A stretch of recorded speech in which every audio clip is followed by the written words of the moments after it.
Hello and welcome to Back to the Feature with Evan and Gabby. Double features, double takes. This is the podcast where we talk about two movies, one new, one older, what makes them a good pair, and how the history of films continues to influence the present. I'm Evan. And I'm Gabby. And today we're doing something a little bit different, a little experiment that we call Back to the Feature Rewind, where we discuss a release from this year that we missed, or in this case, was released before this podcast existed. Because otherwise, Evan, how could we have missed Sinners? Yeah, probably the movie of the year, a big talking point of this year for multiple reasons. Excited to get into it. And when we were talking about movies to pair it with, we were thinking about other kind of like blank check movies or movies with that kind of energy. And what better movie to pair with than another period piece called Marie Antoinette by Sofia Coppola. Two films that describe sex acts in thinly veiled but strangely accurate metaphors that get their characters going at it, which was a very fun link, Gabby. When I saw that in the little outline today, I was like, that's accurate. You'll never look at Keys the same after you watch Marie Antoinette. Oh. Oh no. And these are also two films that caused a slightly ridiculous amount of controversy in the film world for really no good reason upon their releases. So another link. Wow, I'm excited to get into it. Excited to hear a little bit more about the controversies around these movies. But first, we've got to talk about some movie news. A new movie from Sofia Coppola and Kirsten Dunst was announced. Yes, very relevant to this episode of the podcast specifically, but also incredibly relevant to my interests as somebody who loves Kirsten Dunst and also owns this book. Wow, Sofia Coppola Archive. Is it a photo book? It's a huge book. It has lots of photos that people can see. I have bookmarked the Marie Antoinette section because I was doing my homework. Wow. Doing my research. Incredible. So huge news for me as a Sofia and Kiki stan. There are basically no details about this movie, just that Kirsten Dunst has read a script and has commented that it will begin filming next year. That's all we know, but damn if I'm not seated. Do you think she'll recruit Kaylee Spaney for this one? I hope so. I mean, I liked the Priscilla Sofia movie. I think it's a little underrated, a little underseen, but and I think part of it was because Kaylee Spaney is kind of new. If that movie had starred Kirsten Dunst, 15 years ago, I think it would have been a huge thing. But I think Kaylee Spaney deserves more at bats, and with Kirsten Dunst, they were great together in Civil War. They should work together with Sofia. I mean, last year was kind of a big year for her. She had, or was it 2 years ago? It was Priscilla. Then she went straight into Alien Romulus and Civil War. I think within just back to back pretty much. So, and she'll be in the new Knives Out movie. Yeah, she's a great young actress, and so Sofia should recruit her for more projects. Yeah, and famously she did because Kirsten Dunst was like, "You should cast her as Priscilla," Oh, so you're right. Yeah, I totally forgot about that part. That's all the more reason why there should be a part for her in this new collab. In other movie news, there's this very scary looking movie being teased called Good Boy, about a dog that witnesses their owner being possessed by something supernatural. Have you seen the trailer for this? Have you checked out the trailer for it? Absolutely 100% no. I'm sure that I'll be forced to watch it in a theater against my will at some point, but I personally, as a loving dog parent, do not seek out trailers or movie content where dogs could be in danger. I famously had to fast forward through the first 25 minutes of the first John Wick movie because I can't do it. The dead wife and the dead dog are too much for me. Like the double whammy of like beautiful memories of like him and his dead wife and then Hmm. him and his dead dog. I can't do that. Yeah, it's Emotionally, I can't do it. And then, but I will say, if Good Boy is anything like John Wick, in the dog element way, it'll just be another movie that I add to my list where like I would react simply the same exact way if any human being touched a hair on my dog's head. Like I would John Wick it 100%. yeah.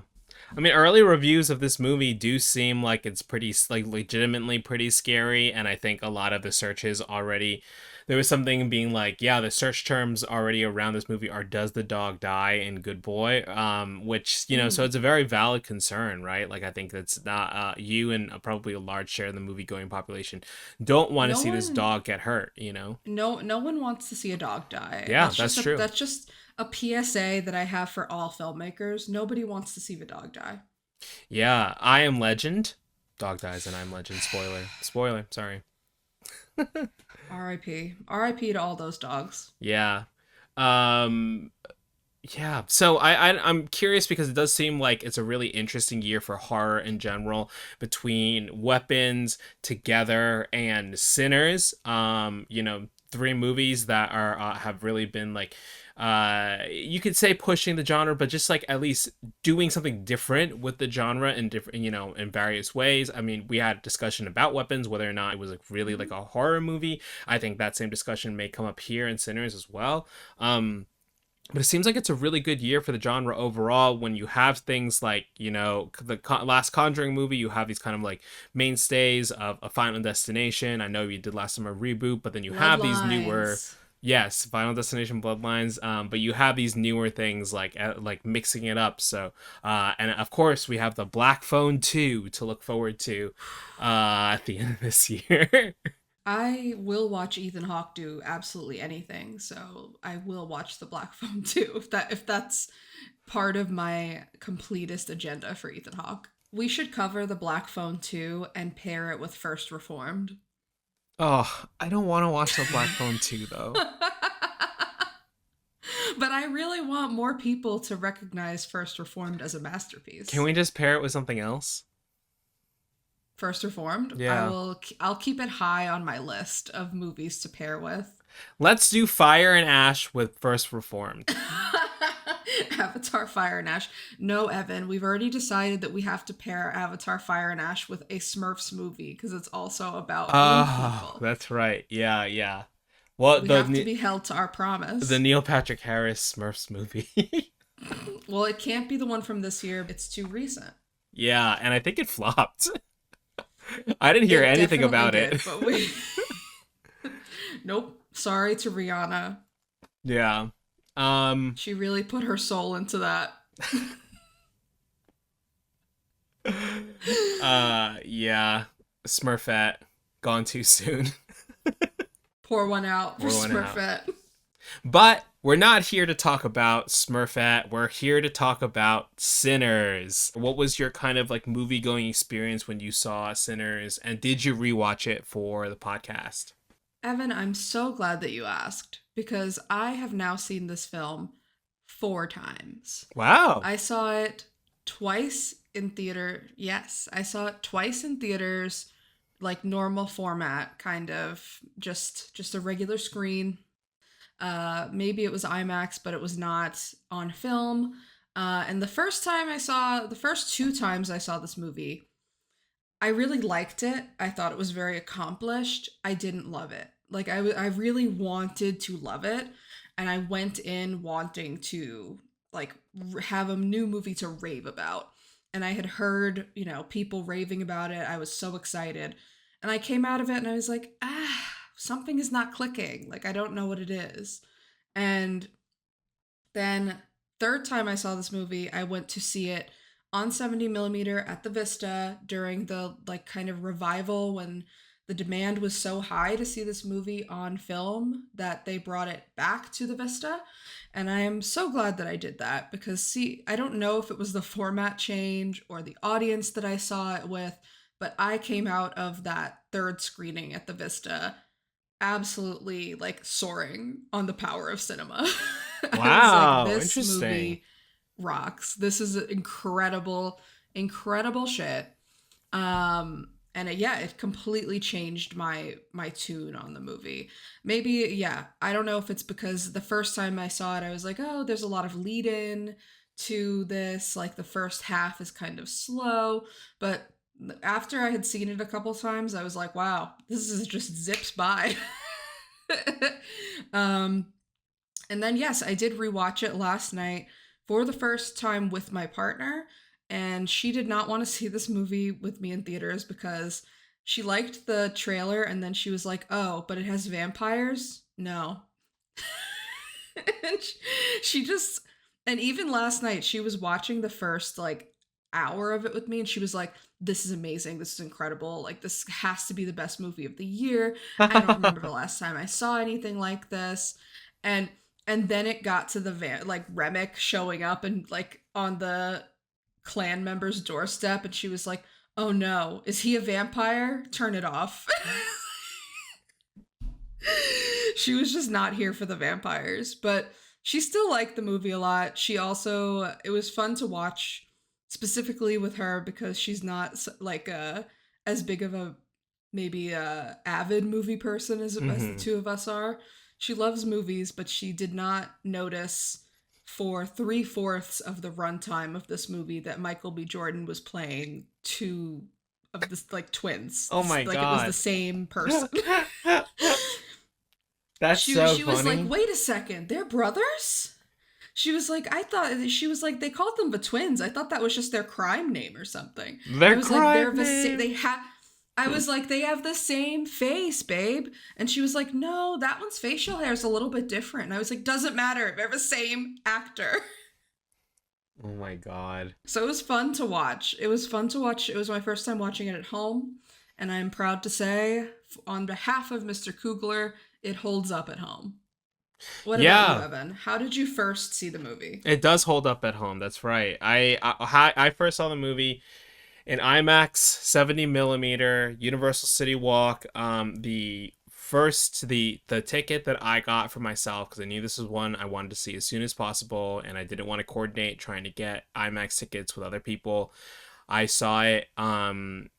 The only time I could get a ticket for opening weekend in a good seat was at the 11:45 p.m. screening at Universal City Walk. So remember, that's 30 minutes of trailers. The movie starts at Dedication. 11:45. So I didn't. The real movie didn't start until 12:15. So we didn't get out of there till like 3 a.m. Um, this is compounded with the fact that I didn't want to leave my house at 10:45 just to watch Sinners. So I was like, "Ah, it's too late to find something to do, like make plans with somebody." I was like, "Well, I guess I could see another movie beforehand." And so I decided to do a double feature going into this 11:45 screening of Sinners. And the only movie that timed out correctly that I could watch that I also wanted to see was the Pride and Prejudice re-release. So not only did I watch Pride and Prejudice, another period piece Mhm. before that movie, it's also a very long movie. So I watched that and Ooh. immediately rolled right into Sinners pretty much. I in between those two movies, I was sitting waiting for Sinners the theater to open or whatever, and I was just sitting trying to like kill time on my phone, and one of the theater employees recognized me from the break room and was like, "Oh, Mm. hey, your name's Eric, right?" I was like, "Oh, no, my name's Evan." He's like, "Oh, sorry, man. I just want to say I like love the show. Really love like watching you guys talk about movies and stuff like that. Like, what are you here to see?" And I told him Sinners because I didn't like, and I didn't. I was like, I'm not gonna tell him I just saw Pride and Prejudice too. And he was like, Why "Oh, that's not? great." He was like, "I'm so excited to hear your thoughts on Sinners." I was like, "Uh huh," and that was like also like I think the week before I was about to like leave the show too. So, consider this if you had wanted to hear me talk about Sinners more in depth from the break room. This is a great spot to do that. We did it. We did it. So I saw Sinners IMAX 70 millimeter on film, University Walk. Incredible, right? I had two more tickets to see it in IMAX 70, not just 70, IMAX Mm. 70. And April was was a pretty difficult time in my life. I had a lot of stuff going on outside of, work and things like that. And eventually it just like took me out of Los Angeles, and I missed both of those tickets. And I feel so bad because like those were highly coveted tickets, and I was excited to see this movie again, especially because I had started seeing it so late at night. And I also had the same kind of feeling that you did, where I was like, I don't know if this is like fully working for me, but it is so fully realized. Like I do really like it. I just don't love it. And then I missed it. I missed it two more times, and then it stayed in theaters. I never went to go see it again digital. So I rewatched it for the podcast on HBO Max. If you don't know, the movie just came out on HBO Max like a month ago, like July 4th Yeah. ish. And Mhm. so I watched it with my friend Patrick, who's been listening to the podcast. Hey, shout out Patrick. He came to visit me in Los Angeles, and one night we just put the movie on. We started pretty late, so I like bowed out midway through because I was like, I know exactly where I want to watch up until again, and then I'll finish it on my own later. So I did have to Mm. split this up into 2 days. But yeah, like you said, it really does hold up at home. I think some of the issues that I still have with the movie, or I had with the movie, I still have, and it doesn't help that I split it up, so that's on me. But we can get into to some of that. I think the thing that I love about this movie so much is it just feels so um like endlessly, like there's so many ways to interpret this movie that makes it so brilliant in that aspect, while at the same time it can just be exactly what it is too. It's not Mhm. like, oh, the better thing is to actually pull the metaphor out of it. No, no, no, it's also just incredibly entertaining as it is, and it works on so many different types of levels. So I'm excited to really get into some of that today. Let's do it, Evan. Let's dive into Sinners, released April 18th, 2025, directed and written by Ryan Coogler, produced by Ryan Coogler, Coogler, and Zev Ohanian. Yeah, starring Michael B. Jordan times two, Haley Steinfeld, Miles Catton, Jack O'Connell, Wunmi Misako, James Lawson, Omar Miller, and Delroy Lindo. Cinematography by Autumn Durald Archipel, and music by Ludwig Göransson. The Um, absolute goat right now, Dude, Ludwig Göransson. killing it, killing everybody across the board. But man, this score just meant, though I could. Well, we'll get into it. And before Instant. instant Instant classic, Oscar. Instant yeah. Oscar. Before we dive into some of the themes and what we thought about the movie, we'd be remiss not to address some of the quote unquote controversy around this movie. As Sinners was being released, it was particularly notable because the Ryan Coogler will own the rights to this movie in 25 years. So Warner Brothers, produced the movie, distributed it. But according to Puck News, Coogler not only wanted the first dollar gross points and final cut, which is kind of rare. Directors don't usually have final cut on the movie all the time, but also ownership of Sinners 25 years after the release. I believe when he was speaking with Sean Finnessy at The Ringer, they discussed this as well, and he was saying that like that was just always part of the deal, not only because of like the what the subject matter of the film is, but also just because like I wanted to own something. Like Ryan Coogler has been working in kind of like IP world for the last 20 years, 15 Long years time. almost. Yeah, so it's or 10 years, so it's been I think this was a very special movie for him. He's talked a lot about how this was like, I wanted to get all my key collaborators like together, and this may be the one of those like final times we can do it because everyone's getting older, everyone's getting kids, it's gonna be harder for schedules to line up.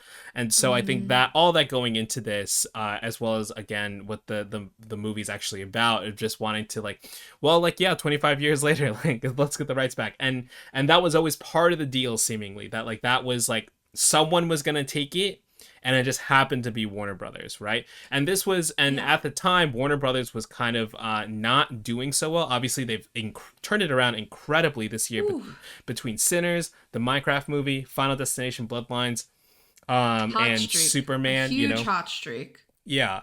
So, but they had just been coming off the release of Mickey 17, which didn't do as well as people had hoped. And I Mm-hmm. think people were like, how could Warner Brothers do this? Why would they give this guy his movie back in 25 years? And, it ended up being a hit. Like, I can't imagine how much money they made off of this thing altogether, between every single, like, we can look up the box office more specifically, but like, just even the cultural cachet around this at this point, and it completely reversed the narrative for Warner Brothers and their kind of studio heads at the time, so or are currently. So yeah, this is a really interesting film on a lot of different levels, especially that business one too. Do you think when he gets the rights back, Gabby, what is he gonna do with it? That's an interesting question. I'm not sure. I don't think he hasn't overtly expressed an interest in doing a Sinners sequel or like a Yeah, Sinners verse, but it's hard for me to imagine that he wouldn't do something else in this world. Um, probably not right away. I think yeah. that he's the kind of artist that's gonna let his work resonate, let it simmer, let it sit. Hmm. But it's kind of hard for me to imagine that he's not gonna want to do something eventually back in this world. Um, Yeah. but I think, I mean, yeah, to get back to that controversy a little bit, it's crazy to me that this is controversial now, not just because I understand like this is not common for most directors anymore. It's a very like prestigious thing for a director to work up to. The last time this happened was for Quentin Tarantino with Once Upon a Time in Hollywood, Mm. which was his ninth film. And obviously he's Quentin Tarantino, and he like has a place in the halls of cinema. You don't say no to him, I guess, if you're on the business side of entertainment and distribution. But what happened to, and I'm not as listeners may or may not know, I am not an executive. But I'm not a business executive, not an entertainment guru, but it just seems like good business to me to try to get into business with Ryan Coogler.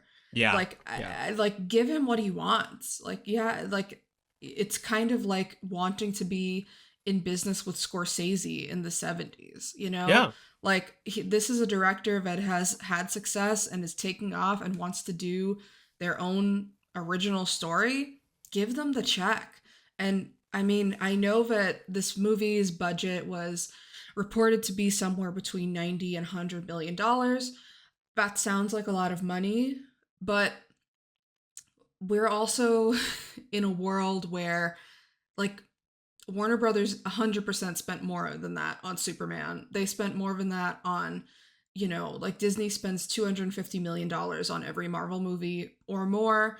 The Avatar movies cost like $300, $400 million. And I understand that studios think that those movies are going to be a bigger, sure thing, a bigger return on investment than maybe Sinners would be. But to me, it just seemed like a no brainer that Warner Brothers would give Ryan Coogler what he wants to be in the Ryan Coogler business. And I Hmm. think that that is immensely paying off for them. And I think that this controversy around the movie is already aging like milk. It's bad. It looks bad for everyone who doubted uh, Warner Brothers' decision. It looks bad for everyone who doubted that Coogler could pull this off and get people into theaters for an original period piece slash genre movie. It showed that there is a hunger among audiences for something like this, for something original and entertaining that has depth, that has layers, that can be rewatched again and again and have something new discovered about it. Um, and I think that that is only going to serve it in aging well into the future. I think that especially in the short term future, I think this movie's poor initial narrative in the media is going to have an incredible effect on its awards narrative. This is already, people have been talking about this as a frontrunner for awards since it came out. And there are some people like kind of doubting, oh, can a genre movie really break through to the Oscars like this? Blah, blah, blah. But doubting Sinners aged bad a few months ago, so let's not keep doubting it. Let's not do it. Let's just push it over the edge, push it to the finish line, get Ryan Coogler his Oscar, give him the power and even a blanker check to make whatever it is he wants to do next. That's my take. Black Panther 3 Except for that. Except for that. with Denzel Washington. Whatever, man. Whatever. No, I 100% agree with that. I mean, when we were working on you were working on the outline, you're like, "Oh, are you good to talk about this like controversy?" I was like, "What controversy?" I like totally forgot about it, and I am very curious. I'm very excited for the awards prospects for this movie, if only to get another shot at seeing this again in 70 millimeter IMAX. Oh, they're definitely going to roll it out. They're going to roll this out in 70 millimeter IMAX again for the award season. That's got to be a definite. Probably before Avatar takes over all of the screens. But Yeah, yeah. if you're if Um. you're if you're trying to plan, look at that IMAX calendar. Oh yeah, that's true. Yeah, they got their own thing. All right. Well, let's talk about the movie itself. If for some reason you haven't seen Sinners, this will probably be a pretty spoiler-filled conversation just because it's been out for a while. So, I guess what we will probably just jump right into Spoilerville, Population U. Um, Mm-hmm. Immediately. But if you haven't seen Sinners, just a quick log line. It's about two brothers returning home to Mississippi, the Mississippi Delta, to start a juke joint. And that night is kind of interrupted with some unexpected guests, aka vampires. Mm-hmm. Um, and then yeah, and then the way their community kind of wrestles with that fact, and also comes together as these two men return to town. Yeah, we discussed how much we like this movie already. And I don't know. I mean, what when you watch the movie for the fourth time, or the third time, right, in theaters, like what were Mm-hmm. the things that really like clicked and like clarified for you, where you're like, this is great. I think that what clicked for me was the deeper meaning of the movie. Mm, And like on its face, the first couple times I saw it, I was like, I'm entertained. I like what I'm seeing. I like that he's trying. I like the big swings. I like how he is trying to weave together all of these different genre elements, all this history. It felt very rich to me, but I feel like the deeper meaning behind the movie really clicked for me when I saw it. Maybe it was the format. Maybe it was the 70 millimeter gods just like opening the heavens for me to notice the artistry more. But the meaning to me of this movie, or one of the many meanings, but what really resonates with me is this idea that your art can be your faith and your religion. And it does not necessarily mean that you are turning on your community or turning on, you know, preacher boy in this movie. He's the son of a preacher. He is also an incredibly talented blues musician, and that is his passion. That is his love. We hear it in his voice. We see it in his playing. It's incredibly compelling. mm-hmm. Miles Catton, this is his first movie, Yeah, which it's is in crazy, crazy. but the an insane thing to the do. the But commitment, the performance is so like he learned how to play guitar for this, like it's or at least like this ugh, style of playing. It's just incredible. It's just some really really incredible it stuff. just it blows me away, and I feel it in that character. I feel that he has not genuinely ever considered doing anything else with Mm-hmm. his life other than the blues. That this is his thing, and this is what gives him purpose, what gives him meaning, in the same way that religion gives his father and his family and his community meaning. And I think that that is a really compelling and relatable thing for people who are creative, for people who Mm-hmm. make things, for people who write, for people who make music, for people who make movies, put on plays, performances. I think it's just, even in if you aren't a creative in your day-to-day life, there is something surely that you feel that way about in your life.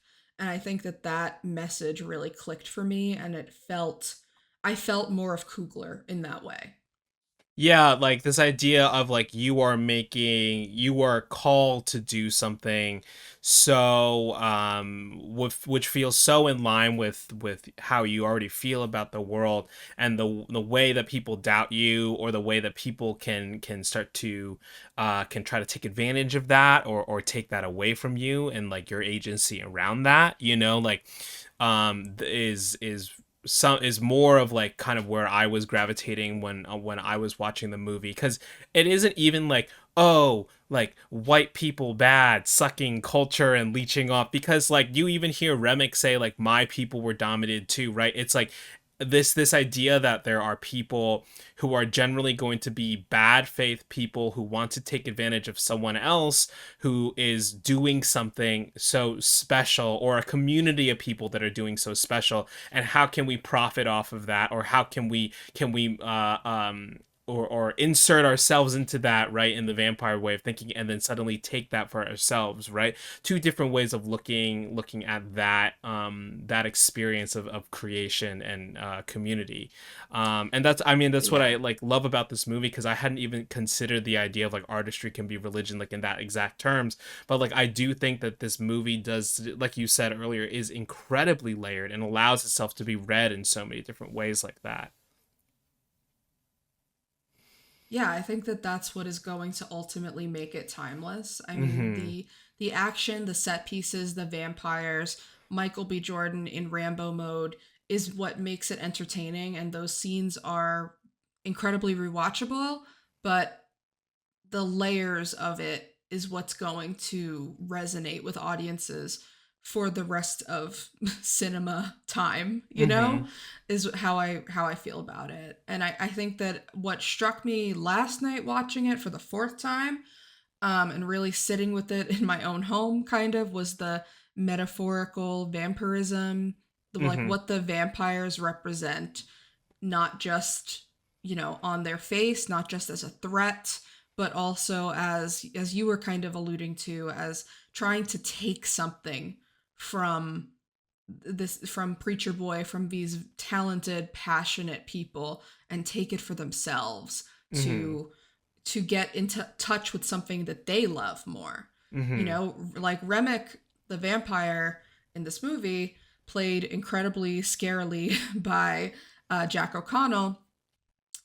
He wants to get back in touch with his own ancestors, with his own roots, with of Ireland. Like Mm-hmm. he kind of, he talks about that at length. They give him a really good, not too long monologue about that, and we get it. We get that. Oh, he's not just evil. I mean, he is like an embodiment of evil. Don't get me wrong, but he also he's one of those things that Coogler has done this before with Killmonger in Black Mm-hmm. Panther, but he's a villain that has a point. Yeah. He's a villain that has a purpose. He's a villain that has been in search of something, some meaning for a very long time. And I think that we are meant to empathize with him in a little bit. Not maybe not in your first or second or third watch of this movie, but maybe it was just because I've seen it so many times now, but fourth time's the charm. I was like, damn, Remick just wants to he does want to feel that fellowship and love again. Mm-hmm. And then we're seeing it how it's like twisted, right? And like, well, if I can have what he's having, then I will get that. It's like, well, what really needs to happen is like you're really looking for how can I find this sense of community and culture within my with myself, and then also with people that I can bring around me. But in Jack O'Connell's terms, it is literally like possessing people to be part Right. of this like hive Hive mind, mind. you know. um and then also like, to go off of that, then you can look at it a different way of like, well, are we all just like trying to feel the same way about art in some sense, right? Like is this just about like the idea of like can anything original and exciting like be preserved? Like how long can you keep that special before everyone is Mm, now in on it and becoming this, feeling the same way about exactly what that is, you know? right. um oh yeah, I mean, and then you have the, obviously you have Michael B. Jordan, right, with these like with Whew. incredible performance between Smoke and Stack, these twins who have kind of been kind of like backstabbing people their whole lives in a Yeah, they're sense. mobsters. They've worked Yeah. for a mobster and they are mobsters now. And even their community doesn't quite welcome them back with open arms, but they also know Mm-mm. that these guys have done some things in order to make lift up the town around them and try to have something of their own. um but you know, we we see the consequences of their action, it's in a few different ways. But it's interesting to have both these men on parallel journeys of just like, what are they like both running from, or what will actually bring them satisfaction, you know? Like, you have and this is gonna get tricky because they are twins, and it's always like just trying to make sure we get the names right here. Smoke But and Stack, get it Smoke right. and Stack, yeah, but Smoke Smoke's relationship with Wumi Masako's character, Annie. and Annie, and the child that they lost, right? And you have Stack with, you know, his interesting relationship, frayed relationship with Mary as well, and also Mm-hmm. the way the two of them approach business being very differently.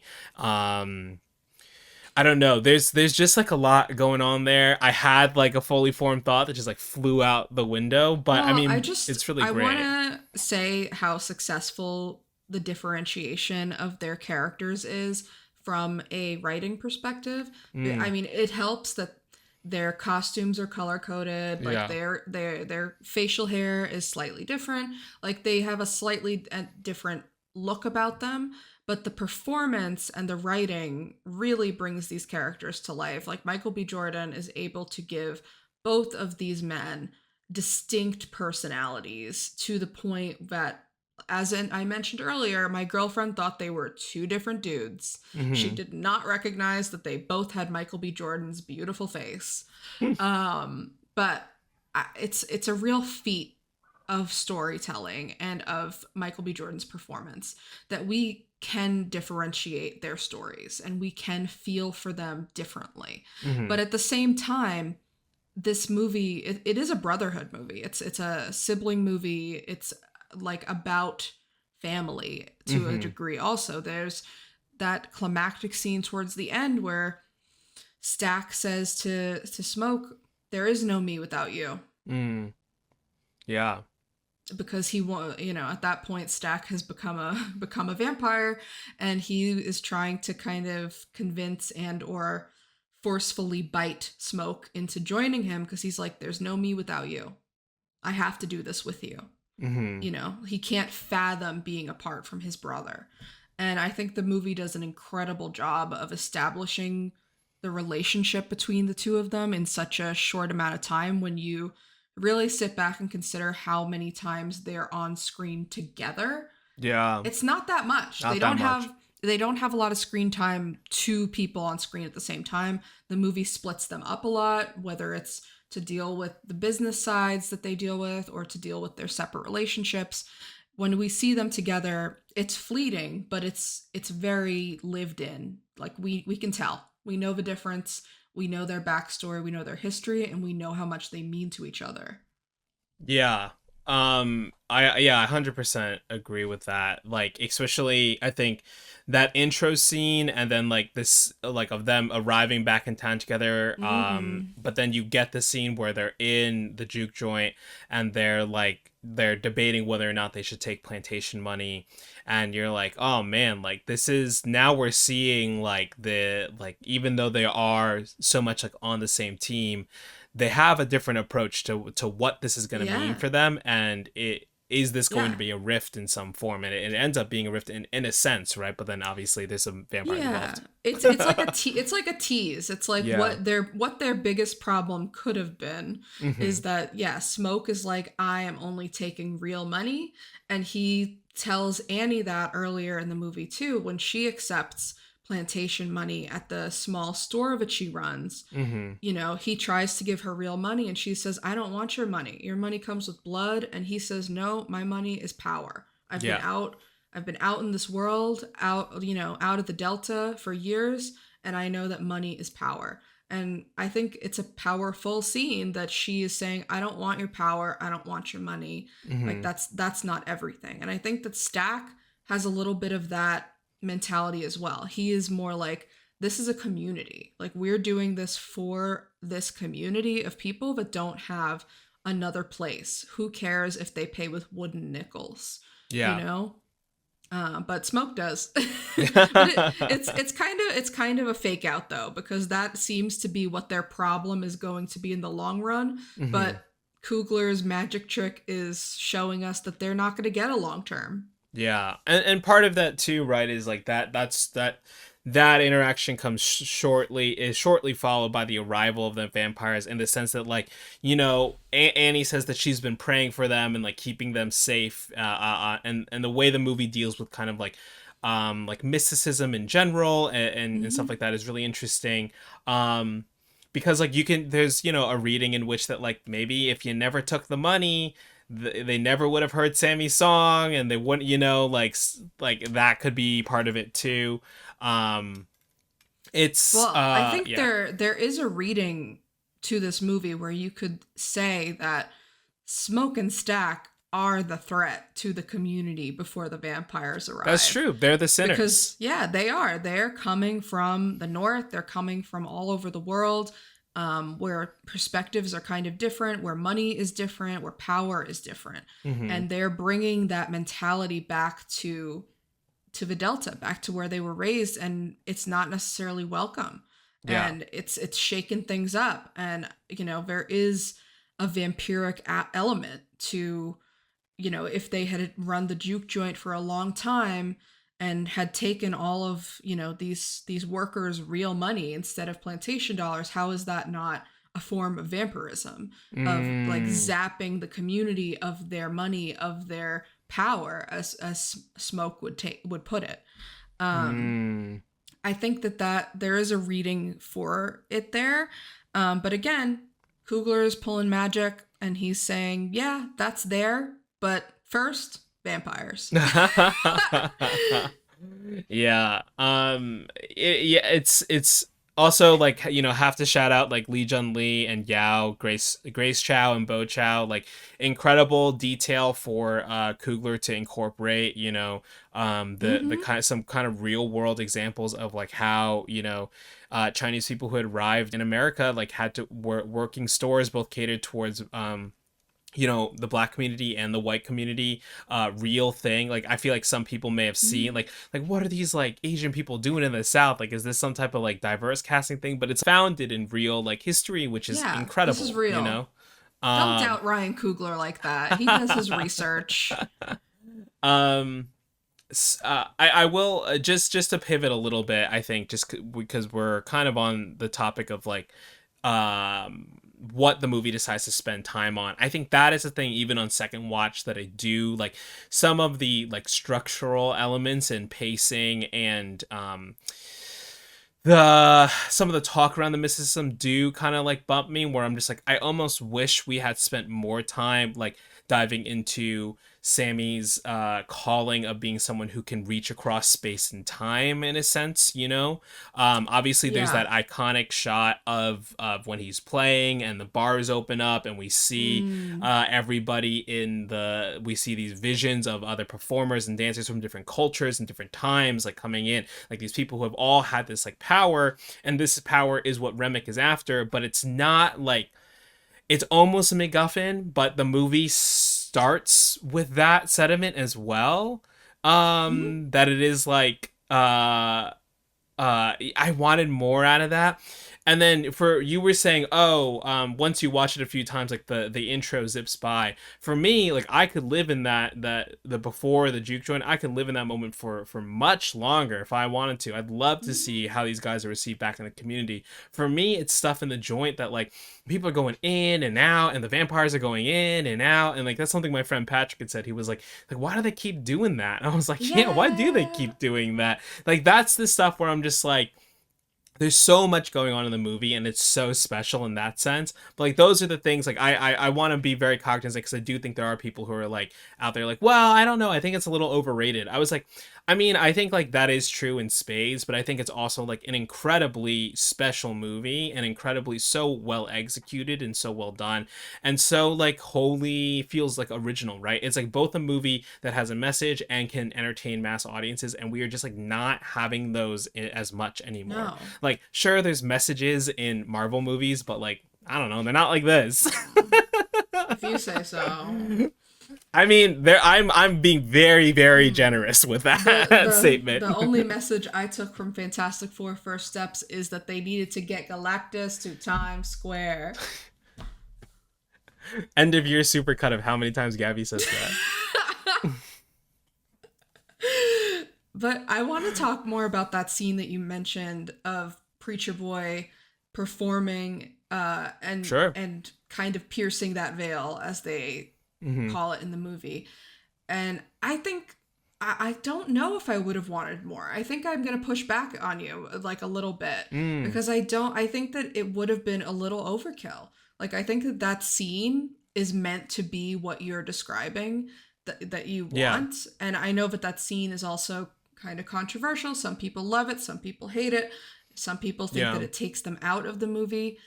I totally disagree. I think that it's a huge swing that really, really works artistically and that blends back into the story. Yes, I think on first viewing, it can be distracting to see so many different incorporations, but I think that it really encapsulates what you're kind of saying you feel is missing visually instead of hearing about it, you know? And I think that that's really smart. And I think that we could have gotten, you know, a scene about Preacher Boy's calling and him kind of having a fight with his dad, being like, no, dad, this is not my religion.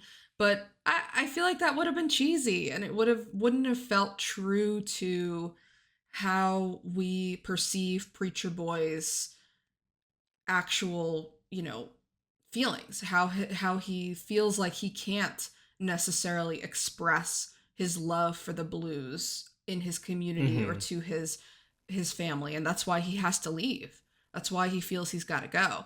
And I think that that sacrifice that he makes at the end of the movie, when he's gone through, quite literally gone through hell in this night, Yeah. and he goes Yeah. back to his father's services on Sunday. He's only got the neck of his guitar in his hand. His face is busted up, and he Hmm. still chooses music and he Yeah. gets away. Yeah. And that is so powerful to me. And I mean, maybe this is just more resonant to me as somebody who, like, I we talked about this a little off mic about how you don't know much about Christianity or Catholicism religion wise, Hmm.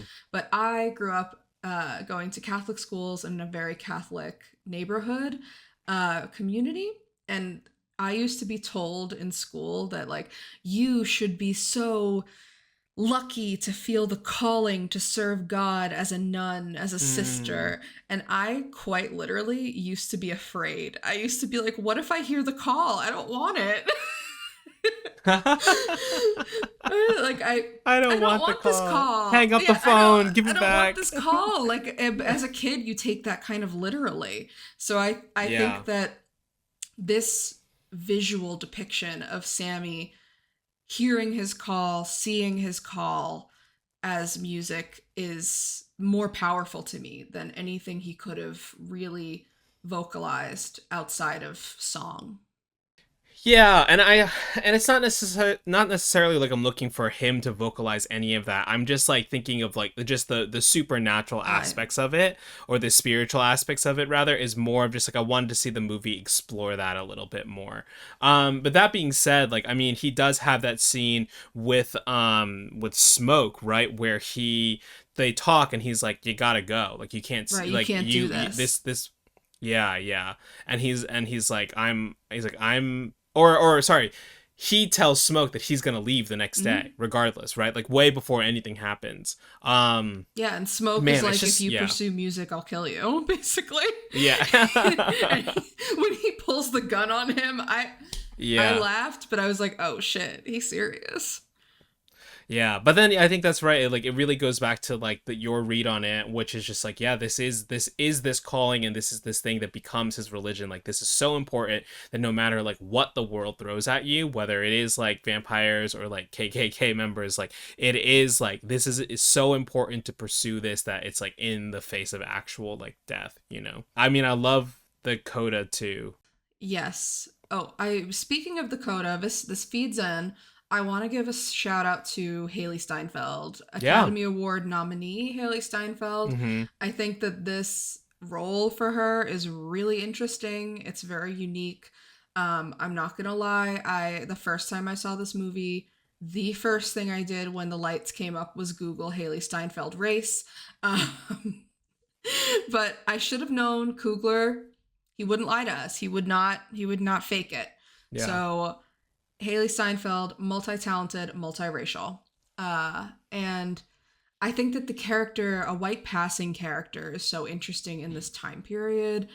It's something that we haven't really seen explored, Yeah. especially in not just at this time, but in this place. In the South, and in Jim Crow South, and seeing her relationship with Stack and kind of feeling the love between them, the fact that he taught her how to defend herself, he taught her to be kind of tough in his absence, but then feeling that absence between them for 7 years, and her saying like, I waited for you and I was stupid to wait for you.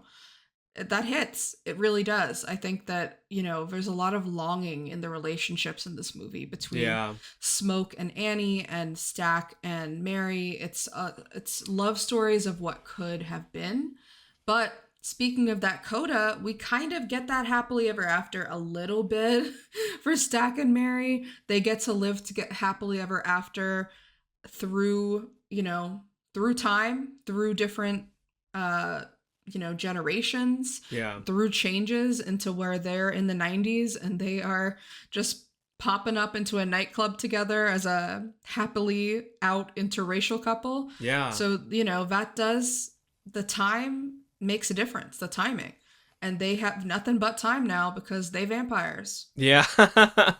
Yeah, that's a great point. I really love that. Like that they could have always been together, just it was like the wrong time period, right? Yeah. And like that's like another way to like look at all of this, right? Like this Mm-hmm. could have, these spaces could always exist in another time if there wasn't another force trying to take these things away from people. I love what that last line though that Sammy has when in that kind of coda where he says like, like before the sun set, like that was like the best night of my, or best day of my life. And it is just like one of those things where like, I think I wrote this on Letterboxd, but like people, like they say like, yeah, I mean, even Smoke says it, right? Or Stack says it. He's like, yeah, like, that was that, me too. That was the last time, I saw my brother, last time I saw the sunrise, like for a few hours, like we was free. And like that is so real, because like when you are a creative person, or you are just someone who is like looking for a community and you happen to find it in this thing, or and suddenly you reach this state, that state that Sammy's in, you reach this kind of like flow state or pure state where like for a couple minutes, a couple hours, like everything else like doesn't exist, like you are in Mm-hmm. that thing. And that part, and like looking at that as this whole thing is kind of like more of like a creative analogy, is just like, yeah, that's also it's incredible. It's just It's so good. incredible. Yeah. That feeling as a creative person is what keeps you going. Yeah. And I think that this movie in Preacher Boy's character encapsulates that the best I've ever seen on screen. Mm-hmm. Just the feeling that, yeah, your calling does not have to be spiritual. It can be what means the most to you. It can be what puts you in that kind of spiritual plane, and Mm-hmm. what lifts you up, what brings you community, what gives you purpose. And yeah, whether it's brotherhood, whether it's family, whether it's, turning people into vampires, if you're Remick, do what you got to do. Yeah, you at any cost, right? In a sense. that scene that scene where Remick has his group, where he's got his like his brood, his group of people that are vampires doing the jig Oh outside of the yeah. juke joint. I love it so much. I'm like getting up. I want to dance every time that comes on. Like he had it. He really had it for like just a few hours. He also Yeah. had his freedom. That's true. That's true. Yeah, he Where's the achieved it. Remick spinoff? Give me the Remick spinoff. I don't want a sequel. Give me a Remick That was gonna spinoff. be my joke. It was gonna be Sinner's original sin. It's like about how he became a vampire. Do a movie dragging the Irish Catholics. I dare you. Um. Well, what? This is so funny. It's so hot today when we're recording that like I have these segues and then they just like they disappear. They just fully disappear. But speaking of things that didn't disappear, history never disappears, and what better movie to talk about history than No. Marie Antoinette, Sofia Coppola's 2006 film, a kind of blank check in a sense. We didn't even really talk about that idea of blank check and Sinners, but we'll get into the link between these movies in just a bit. You know, there's a whole other podcast quite literally called Blank Check. So if people want to explore blank checks, I suggest you listen to that podcast. It's a great one. But we're just doing one episode on blank check movies, and we have chosen Marie Antoinette. So stay tuned for our discussion. Okay, so this is the part of the podcast where we joke about sponsors and instead we just thank everybody for listening. But we wanted to give an extra special thanks for real in this section. I hope you just don't hit skip 15 seconds because we hit 100 followers on Instagram. What a great thing. Incredible. Thank you all for listening. Thank you all for the people who watch it on YouTube, who listen as audio, who see the clips on TikTok and then say, I'll check this podcast out. So thank you so much. This has been a very fun thing that Gabby and I have been doing. Sometimes we record these like really late at night and we're like, what are we doing? Why are we recording this? And delirious. We do it for the love of the game. In those and episodes. Yeah, it is. I mean, I want to see the reception on the what did we just record? Freakier Friday. That is like some rare form energy for me, I think, because I was like kind of like in it. I was like locked in. For a few minutes there, I was free. Freakier Friday set you free. Yeah. Oh, goodness gracious! But thank you everybody for listening. Yes. We thank you. We love to see the response. So yeah, just let us keep discovering. Tell your friends that there's a new movie podcast in town. Yeah, tell your enemies too. Tell your enemies. Tell everybody. Tell everyone. Tell everybody. We're back. Let's dive into our second film of the day. Yeah. Marie Antoinette, released first in May 2006 at the Cannes Film Festival to Gabby has written mixed reviews at best. This was released wide on October 20th in 2006, directed and written by Sofia Coppola, adapted from the book Marie Antoinette, A Journey by Antonia Fraser, and produced by Coppola and Ross Katz. Starring Kirsten Dunst, Jason Schwartzman, Judy Davis, Rip Torn, Rose Byrne, Asia Argento, Molly Shannon, Shirley Henderson, Danny Houston, Jamie Dornan, and Steve Coogan. Marie Antoinette as a film has had a bit of a revival, a bit of a reclamation in recent years, and I think rightfully so. I think this movie got a lot of undue hate also upon its release, mostly because it had a dicey reception at Cannes. It caused some outrage. There was booing. People at Cannes love to boo. Boo. But to be fair, Cannes is a place in France, and the French, specifically, unsurprisingly, don't love this film. They don't. Mostly for the portrayal of Antoinette and the French royalty that took a lot of creative liberties. Some even accused Coppola of portraying Antoinette in too sympathetic of a light, given, history. But Coppola has been very transparent that she was not trying to make a historically accurate film. She was going for vibes. She was going for character. She was not really going for this is a real telling of how the French Revolution started, which I think is fair. I think that's artistic liberties.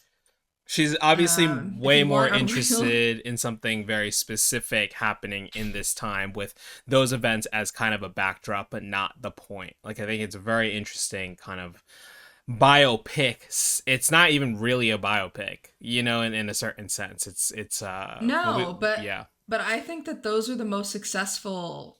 Those are the most successful kinds of biopics to me, though, are the ones that are not on their face trying to be a bald portrayal of like cradle to grave somebody's life. Hmm. I much prefer when a biopic does take some creative liberties, imagines how a person's inner life could have been, that we can never possibly know for sure what Marie Antoinette's inner life was. We don't know, but it's fun to imagine and it's more interesting for me to watch than like what historical accuracies we actually know about her, for example. Yeah, Um, like the guy from Better so Man was I never a monkey. personally am for it. But maybe he should be. Maybe he should consider that. That lag is gonna be Another crazy. movie slept on. This lag. I mean, like, I'll address it right now, for the podcast, because that I won't be able to cut around that. It's one of the hottest days of the year in Los Angeles, and we are having some internet issues. I think the internet is struggling. They can't keep up with the heat, and they can't keep up with our hot takes. Spectrum can't handle us, okay? Yeah, that's true. Mm. So, outside of France, around Hollywood, this film was both praised and criticized for its budget and excess kind of nature. Its lavish costumes and sets. This film was given unprecedented access to shoot at the actual Palace of Versailles. Versailles, Evan. Ever heard of it? I always thought it was pronounced Versailles. God, we got to get you some culture, boy. I'm making a reservation at Le Petit Trois in Sherman Oaks to get you cultured. I've never had French food, actually. Well, we must rectify that. It's not very good, but I think you should experience it. I don't think she's gonna listen to this, but one of my old bosses said her favorite food was French food, and I was like, I don't know, man. I don't know about this. The first episode of our Patreon feed is me and you going to Le Petit Trois. We had another Patreon feed joke thing the other day. I forget what it was. I was like, oh, that could be fun. Um, it was in. We I need think it to was in keep the track of weapons. these. Yeah, it was in the weapons one. Oh, we were gonna watch something. Not. It wasn't watch the Snyder cut because that's the bit on the big picture. But what was it? It was something else. Anyways, let's get back to Marie Antoinette.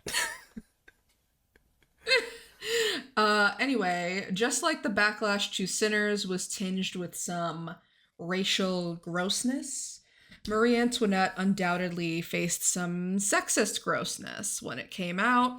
This was in a time before the term Nepo baby had been coined, so the fact that Sofia is the daughter of Francis Ford Coppola was a factor, but it was not the point.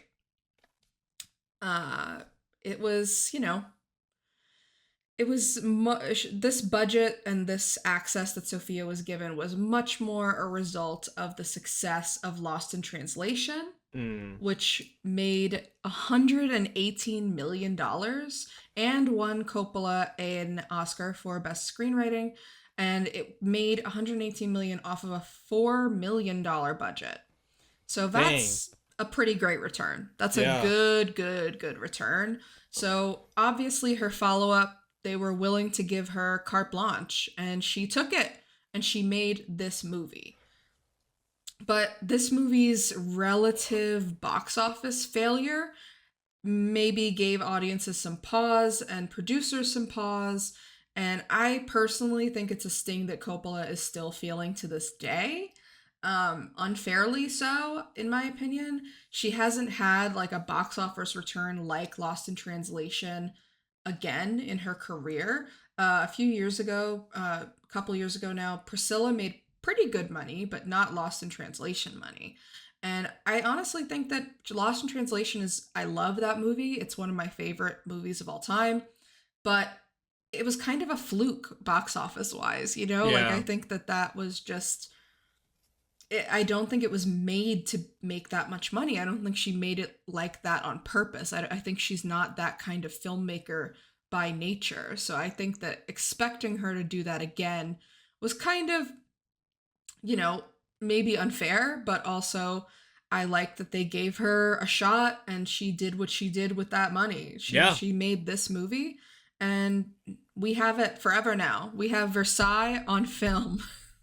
Yeah, I mean, she took it, like it's pretty incredible. Like I think when you think about Lost in Translation, it does feel, and the fact that it made so much money, like I don't think you could picture a movie like that making that amount of money now. It would really have to be some Absolutely not. incredible like lightning in a bottle moment. Like you would have to find like the like just this pairing of two people and set in a like very specific backdrop that captures a very specific tone.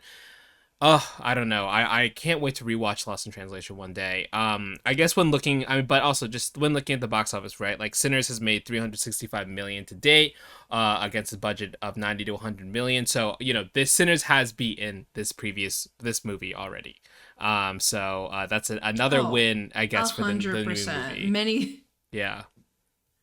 But Many times over, Sinners has literally made this much money, like 4 or 5 times over it at this probably point. made this. It probably beat it And in like its that's, first 2 weeks, right? 100 mil was yeah, maybe, yeah. yeah, probably. And to date, Sinners has made 365 million, and this is before an inevitable return to theaters for an awards run that we mentioned earlier. Yeah. So it will probably, I think Sinners is going to hit 500 million. I really do. All right, That's yeah. my box office bet. Well, we'll see. We'll see. But yeah, 500, I don't know. We'll see. We'll see. So, Marie Antoinette though, didn't make a ton of money in comparison to Sinners, but was a really interesting movie. Obviously, Gabby has already talked about the reception in US and France. Gabby, what is your relationship to Marie Antoinette, the film? Interesting question.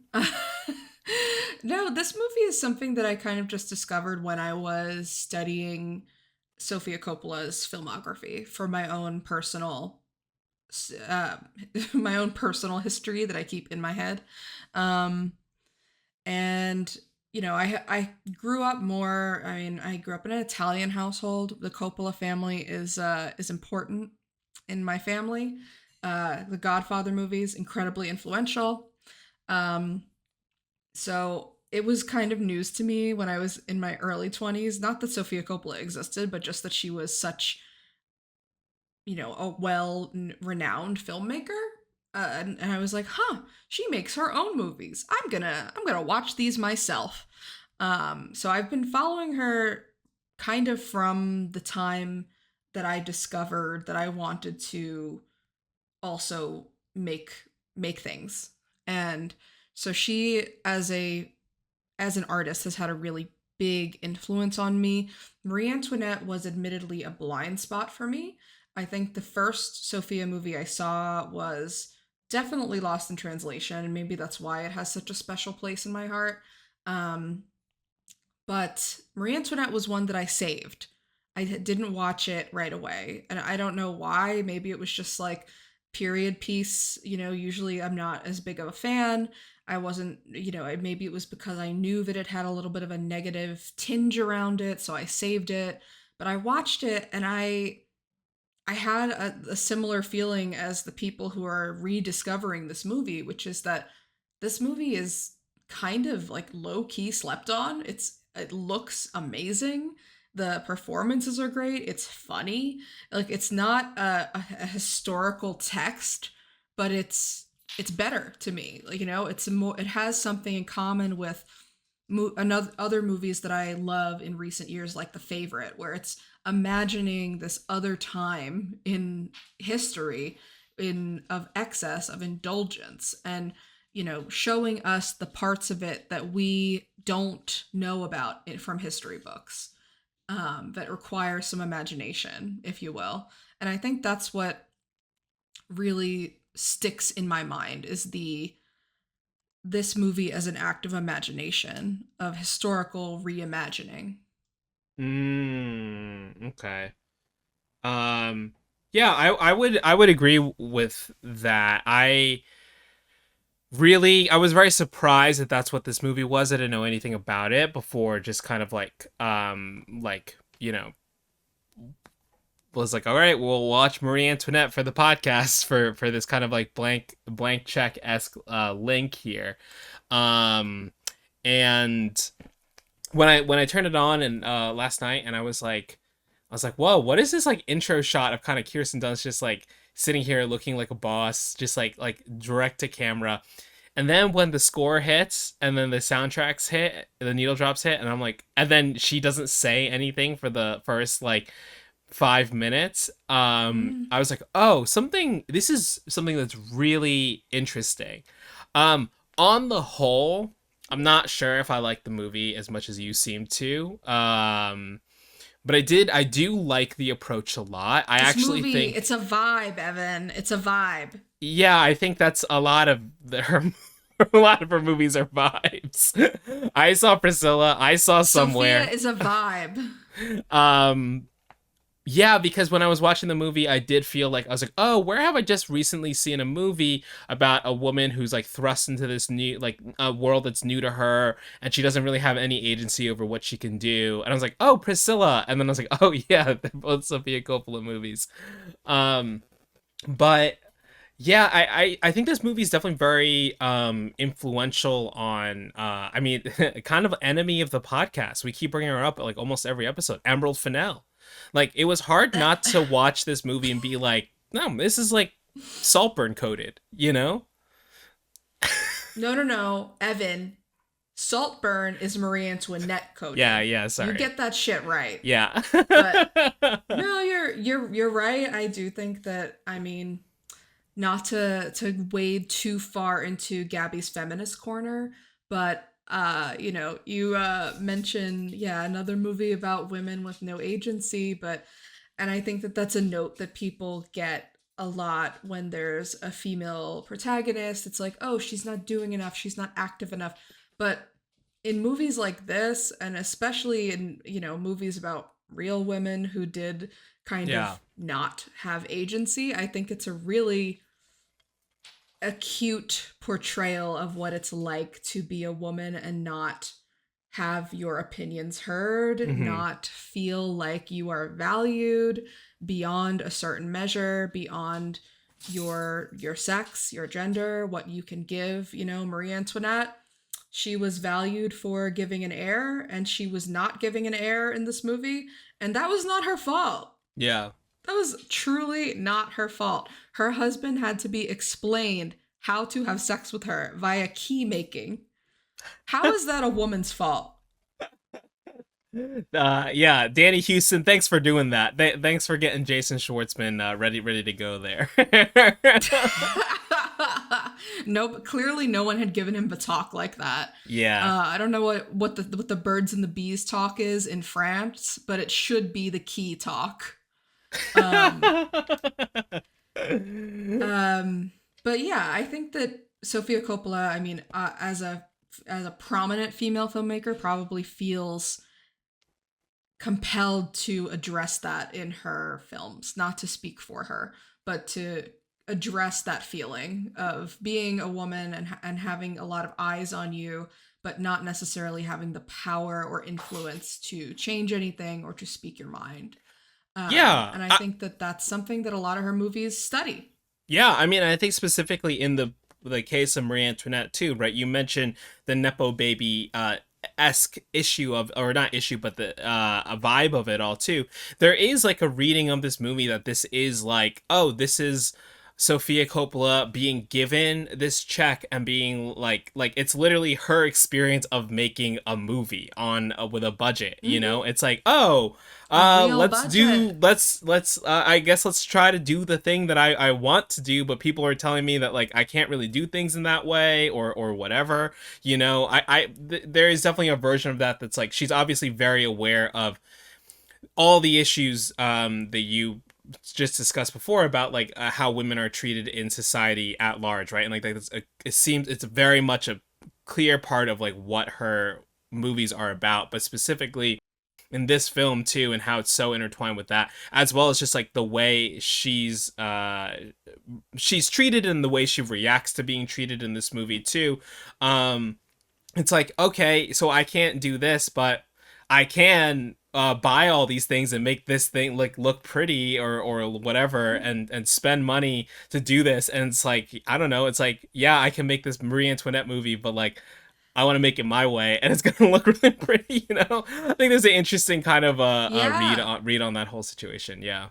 You have to find your power Yeah. in, and I think she and Marie Antoinette both found their power in making things beautiful. Hmm. Or at least the Marie Antoinette in this movie. Don't know about the historical one. She seems a little bitchier.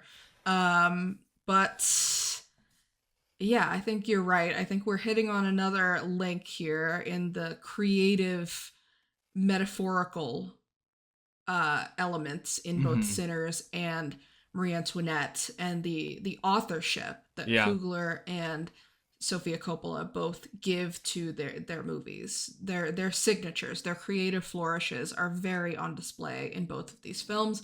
And do you think that is a blank check thing? Do you think that I mean, maybe this is an obvious question, but do you think that when a director is given this sort of blank check to make a big passion project, that they are more compelled to go big and do these creative flourishes that they normally wouldn't do in a smaller movie? I think so. I mean, I think you finally have the money and you know, with Coogler specifically, I don't know about Sophia in this case, the final cut of it all. It's like, no, no, no, I can do this thing I've always wanted to do, and I'm gonna do it the way I want to, right? Like, I'm sure there's a version where the like studio exec notes around like, should we have a shot that does all this stuff? Like, could have like, you know, made that sequence much shorter or something. And same thing with like Sophia here, right? It's like, no, we're gonna spend the money to get all of these like extravagant props within Versailles, because like that's how it should look. And I also want to portray this as like like this is the thing that is in this woman's control. She's gonna do it to the biggest, you know, the Mm, biggest version of that of it that she wants to do. yeah, I completely agree. And I think that, yeah, less questions are asked in a a blank check environment Yeah. from the powers that be. You're given more creative freedom, and I think that we see that creative freedom on screen in Marie Antoinette and Sinners. Yeah. Um, Especially because we they're both they're period pieces too, and they require at base right. level a certain amount of you know, consistency. Yeah. Detail, Detail. Yeah. detail. The costumes in both of these movies are impeccable, Yeah. exquisite, time period accurate. Hmm. The only Oscar that Marie Antoinette won was for best costume design. I would bet good money that Sinners costume designer Ruth Carter, who is a frequent collaborator with Coogler and who has won two Oscars for Black Panthers 1 and 2, Mm. she might get a third for Sinners. She Yeah. might. I Yeah, I got think it's money on highly that. possible. Yeah. Should we put real money down for Oscar award season? Will we do this on the Absolutely. podcast? We will be doing an awards watch type of segment because Oh gosh. Gabby, love awards the way that straight people love sports. Whoever the fuck the Kelseys are, I don't care. I care about the awards prognosticators. Give me the awards prognosticators version of New Heights. Give it to Yeah, me. sure, sure. All right. Well, let's focus on the movie a little bit. Kirsten Dunst, obviously, in an incredible performance here as Marie Antoinette, covering her life as she joins, you know, the French royalty up into the years leading to the French Revolution. So spoilers for history, I suppose. I mean, Gabby and I were talking. We didn't know too much about French history, even though I know I learned about this era in school. But I guess I didn't realize it was so closely tied to the American Revolution that it's like, oh, yeah, okay. That's why I didn't know more about the lead up, and I only know about Let Them Eat Cake because it kind of happens a little bit after. Yeah. um, Well, I mean, not to skip over a lot of the movie, but what I'm curious what you think, speaking of that time period. I'm curious what you think of the ending of this movie. oh, So I think that is like my kind of issue of the movie is when it does become a little bit more like Oh. biopicky, when it's just like these are just events that are happening, and it's hard, there's obviously a lot of narrativization that goes on in biopics in general to like make them more exciting or whatever. But when it does get to the ending and she's leaving, I was like, this is very beautifully shot and I think well executed. I kind of wanted a bigger like beat or something because I think leading up to that, I'm just like, all right, she has the kid. It's a girl at first, and then she has another kid, and then we don't see the third kid, and she's back and forth between her little house and then the palace, and I was like, I don't know. It was a little bit more compelling originally when she's like, he won't sleep with me, don't know what to do, so I'm gonna buy a bunch of beautiful stuff, and dance to the Strokes. Yeah. um, Cameo yeah. from Sofia Coppola's real life husband, one of the frontmen for the band Phoenix in this movie, What? Where? Thomas Mars. Where was he? Ah, he's in the movie. I don't know where he is, but I know he's in it. And yeah, they have produced Romy Mars together. You're not aware of Romy Oh, Mars? Get I'm with it, aware of Evan. Romy Mars. I'm aware of the Okay, Shallot okay. video. I have that TikTok downloaded because that's Just so funny. just checking. So with basically without Marie Antoinette, we don't get Romy Mars. Wow, that's crazy. Isn't I that had no nuts? idea. This movie has given us so many gifts. But I do agree with you on the ending and the biopic front. I wonder if there was some pushback to include more historical elements. Because I agree. I think that it is more compelling to me when we're just kind of seeing the life of this woman who's been thrust into this kind of royalty, you know, basically to breach two countries. It's not much like a lot of royal marriages seem to have been. This was not a marriage for love, this was a marriage for politics. And yeah, he won't sleep with her, he won't produce an heir. That's his problem. He's got some issues, but she finding other things to do in her time other than, you know, raise an heir is more interesting to watch. And once she does have her life kind of still separate from the palace, I think it's interesting, but I do feel the history creeping in, like you're Yeah. saying, and it just seems like it felt more so to me on the first time I watched it. It felt more natural, but the second time when I rewatched it just recently, yet last night, it felt like a studio note, and I wonder if she was getting a note that like, oh, okay, so you did this for the first half of the movie. The third act has to incorporate some actual real life stuff. Like we have to be able to market this kind of as a period piece or as a historical fiction with some history. I wonder if there was pressure because it does feel a little bit not out of left field because that this is the time period, but it feels more forced than the rest of the movie. It's not quite gelling with the rest of the Sofia vibe. Yeah. I mean, when we were so I split this up into two viewings. For the record, I hate doing that. I hate splitting a movie up into two viewings, but sometimes you just start something too late at night, as I am one to do if you're an avid listener to the podcast. But when I Mm-hmm. was watching this movie and I was like, okay, there's an out, like we got to start recording the podcast around 10:30. We got to make sure I finish, and I was before that, so I wake up in time, watch the movie, and so as it's winding down, I was like, oh, we're getting closer to the ending here, but where and how is it going to end? Especially not knowing the history stuff of it. And then I thought a lot about Spencer, just because of the royalty Ah, biopic link of it, and I was like, there's definitely some mhm. similar vibes going on of just like very unique approach to the time, whereas Spencer feels a little bit more like history bio, like traditional biopicy, even though there's like more creative experimental swings. That movie ends with her just like, spoiler, she leaves, she gets her sons, and they go for I think they go to like a McDonald's or something. They like just go get food, Yeah, they go and for a it's like, drive. and that's how it ends. I was like, it could have ended that way. It could have ended with her like just at her little garden or something, and then like, she sees something that her lover had left behind, and she sees her husband, and then she looks and she sees her kids, and she's like, that's my life, oh my god, and then it's like done. you know Yeah, it could have yeah. been. Or What could have been? it could have ended at the performance where she's clapping at the end and no one claps with her, which I thought was a really interesting Oh, like bookend scene of like, oh, when she was newer, she encouraged people to clap and everyone was with her, whatever. But now the real world politics of it is that like now she's queen and no one right. will Yeah. clap with her because the sentiment is so bad around that.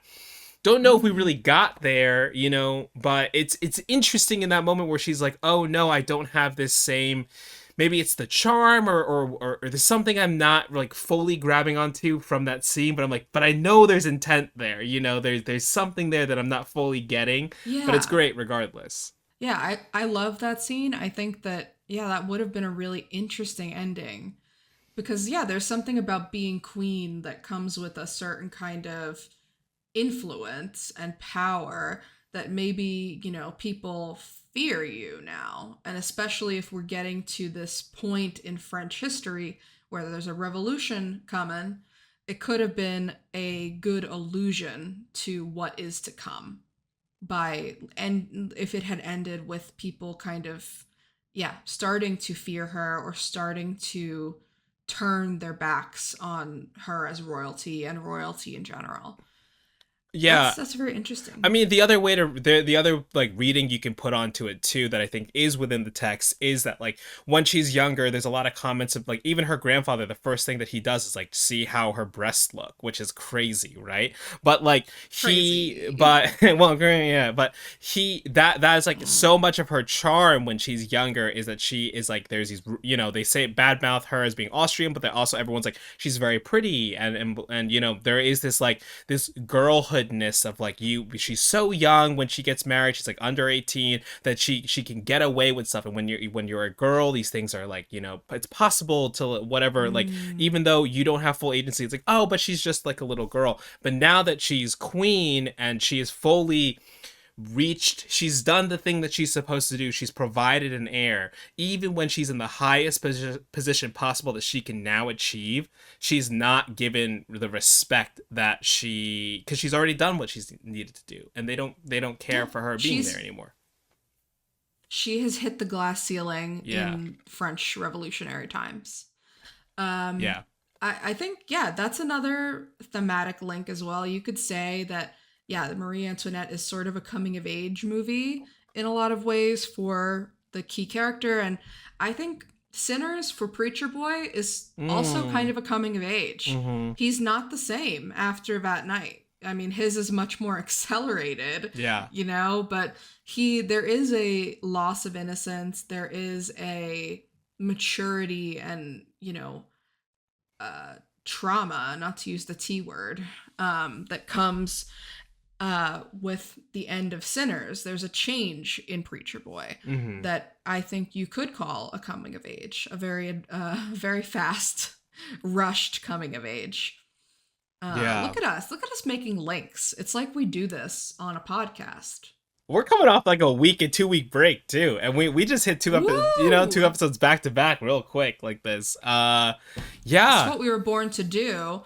And speaking of other links, other pairings, Uh-huh. let's talk a little bit about what else we discussed pairing Sinners with. My instinct personally was always to go with a Coppola, but I had first pitched a Francis Ford Coppola to you because I Mm-hmm. thought that the comparison might be a little bit more one to one, which sounds crazy, but Francis Ford Coppola came off the back of doing kind of I mean, The Godfather was IP. It was a novel. It was a book. Yeah. So, uh, coming off of the incredible success of The Godfather 1 and 2, kind of felt similar to me as Ryan Coogler coming off the success of Black Panther 1 and 2, Mm-hmm. and then getting huge check to do what he wants. So I had pitched Francis Ford Coppola's Apocalypse Now,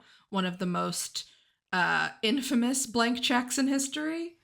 But that we could make a whole podcast just covering Apocalypse Now, and I think that somebody probably already has. So yeah, it's called Blank Check with I, Griffin and David. They have not covered Francis yet, so Oh, no. really? Okay. But they need no, Megalopolis out to be. They need it on. They probably need it like more they widely need it available. to stream. Oh, they need that documentary to come out. The Megalopolis documentary. Megadoc. Yeah. I'm hyped as fuck for Megadoc, but then I moved to switching to Sofia.